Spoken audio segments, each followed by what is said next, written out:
આજે આપણે વાત કરીશું ભારતની એક એવી ગૂંચવણભરી પરિસ્થિતિ વિશે જે ખરેખર એની વિદેશ નીતિની કસોટી કરી રહી છે. હા, આપણે વાત કરી રહ્યા છીએ ચાબહાર બંદરની દુવિધા વિશે.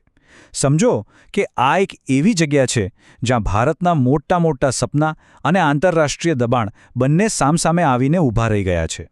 આંતરરાષ્ટ્રીય રાજનીતિનો આ જે નિયમ છે ને, એ ચાબહારની આખી વાર્તા સમજવા માટે એકદમ પરફેક્ટ છે.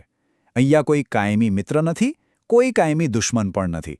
બધું જ ટકેલું છે દેશના હિત પર. અને જુઓ, ચાબહારમાં બરાબર ભારતનું આ જ હિત દાવ પર લાગી ગયું છે. તો સવાલ એ ઊભો થાય છે કે શું થાય જ્યારે બે મોટા દેશોના હેતો એકબીજા સાથે ટકરાય? અને ચાબહારના કેસમાં તો બરાબર એવું જ થયું છે. એક તરફ ભારતની જરૂરિયાતો છે અને બીજી તરફ ઈરાન માટે અમેરિકાની એકદમ કડક નીતિઓ. બસ આ બંને વચ્ચે સીધો જ સંઘર્ષ ઊભો થઈ ગયો. તો ચાલો હવે આખી વાતમાં થોડા ઊંડા ઉતરીએ અને સમજીએ કે ભારતનું આટલું મોટું સપનું અચાનક આટલો ગંભીર પડકાર કેમ બની ગયો. જો ઈરાનનું જે આ ચાબહાર બંદર છે ને, એ ભારત માટે ખાલી એક પોર્ટ નથી, એ તો ભવિષ્યના દરવાજા ખોલવાની એક ચાવી જેવું છે. પણ અમેરિકાના જે પ્રતિબંધો આવ્યા એણે આ ચાવી પર જ એક મોટું પ્રશ્નાર્થ ચિહ્ન લગાવી દીધું છે. ભારતનું કરોડોનું રોકાણ, એના મોટા સપના, બધું જ અત્યારે જોખમમાં આવી ગયું છે. પણ મનમાં એ સવાલ થાય કે ભાઈ, આ બંદર ભારત માટે આટલું બધું ખાસ કેમ છે? એનું કારણ સીધું છે. આ ખાલી માલ સામાન લઈ જવાનો રસ્તો નથી. આ તો એશિયામાં ભારતની તાકાત વધારવા માટેનો એક મોટો ગેટવે છે, એક પ્રવેશદ્વાર છે. આ સરખામણી પર એક નજર નાખો. ચાબહારનો રસ્તો, જે આપણું જૂનો દરિયાઈ માર્ગ છે, એના કરતાં કેટલું બધો સારો છે. આનાથી ખાલી સમય અને પૈસા જ નથી બચતા, પણ સાથે સાથે લાલ સમુદ્ર જેવા ખતરનાક વિસ્તારોમાં જે ચાંચિયાગીરીનું જોખમ છે ને, એનાથી પણ બચી જવાય છે. હવે ચાબહારથી ભારતને જે ફાયદા થાય છે ને, એને આપણે 3 મોટા ભાગમાં વહેંચી શકીએ. પહેલો ફાયદો, પાકિસ્તાનને બાયપાસ કરીને સીધું અફઘાનિસ્તાન અને મધ્ય એશિયા સુધી પહોંચી જવાય. બીજો ફાયદો, ચીનનું જે ગ્વાદર બંદર છે એને ટક્કર આપવા માટે એક મજબૂત વિકલ્પ ઊભો થાય. અને ત્રીજો ફાયદો, રશિયા અને યુરોપના બજારો સુધી પહોંચવા માટે એક નવો અને એકદમ ફાસ્ટ રસ્તો ખુલી જાય. અને બસ અહીંથી જ આખી ગેમ ફરી જાય છે. હવે જોઈએ કે કેવી રીતે અમેરિકાની માત્ર એક પોલિસીએ ભારતના આ આખા મેગા પ્રોજેક્ટને મુશ્કેલીમાં નાખી દીધો. આ ટાઈમલાઇનને જરા ધ્યાનથી જુઓ. 2018માં અમેરિકાએ કહ્યું, ચાલો તમને છૂટ છે. પણ પછી આવ્યું ઓક્ટોબર 2023 અને બધું જ ઊંધું થઈ ગયું. છૂટ પાછી ખેંચી લીધી અને ભારતને કહ્યું કે તમારી પાસે બધું સમેટવા માટે ફક્ત 6 મહિના છે. હવે વિચારો, એપ્રિલ 2024 આવતા સુધીમાં તો ભારત પર એક એવો મોટો નિર્ણય લેવાનું દબાણ આવી ગયું જેને એને એકદમ કફોડી હાલતમાં મૂકી દીધું. અને આર્થિક ખતરો કેટલો મોટો છે એનો અંદાજો લગાવો.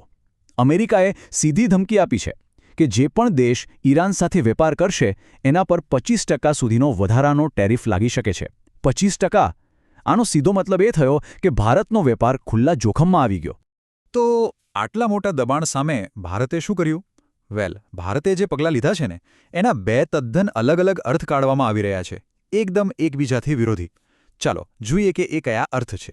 ભારત સરકારનું ઓફિશિયલ સ્ટેન્ડ શું છે? એમનું કહેવું છે કે તેઓ એક મધ્યમ માર્ગ શોધી રહ્યા છે. મતલબ ગુજરાતીમાં કહીએ તો સાપ પણ મરે અને લાઠી પણ ન ભાંગે એવો રસ્તો. એટલે કે અમેરિકા પણ નારાજ ન થાય અને પોતાના હિતો પણ સચવાઈ જાય, એ રીતે આખી મુશ્કેલીમાંથી બહાર નીકળવું છે. હવે આ જે આખી સિચ્યુએશન છે એને 2 રીતે જોવામાં આવી રહી છે.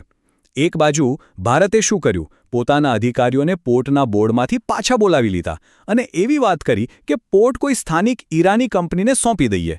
કેટલાક એક્સપર્ટ્સનું કહેવું છે કે આ તો અમેરિકી પ્રતિબંધોથી બચવા માટેની એકદમ સ્માર્ટ ચાલ છે. પણ બીજી બાજુ જે ટીકાકારો છે એ લોકોનું કહેવું છે કે ના ભાઈ, આ તો ભારતે અમેરિકાના દબાણ સામે સીધા ઘૂંટણ ટેકવી દીધા છે. આ એક વ્યૂહાત્મક સમર્પણ છે.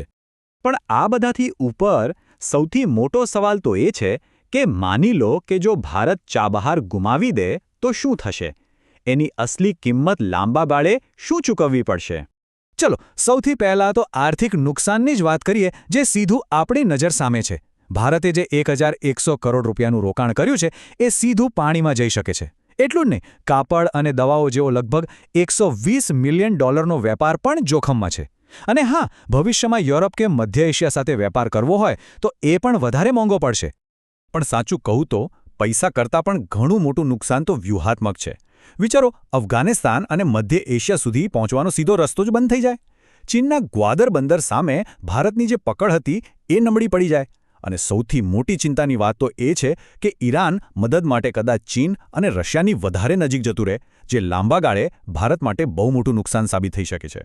તો અંતે આ આખી વાત આપણને એક મોટા સવાલ પર લાવીને ઊભા રાખી દે છે.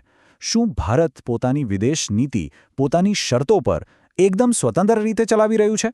કે પછી આ બદલાતી દુનિયામાં ટકી રહેવા માટે એને પરિસ્થિતિઓ સાથે સમાધાન કરવું પડી રહ્યું છે? ચાબહારની આ જે આખી દુવિધા છે ને, એ આજના વિશ્વમાં ભારતના સ્થાન અને એની સામેના પડકારો વિશે ઘણું બધું કહી જાય છે. અને આ એક એવો સવાલ છે જેના પર આપણે સૌએ વિચારવું જ રહ્યું.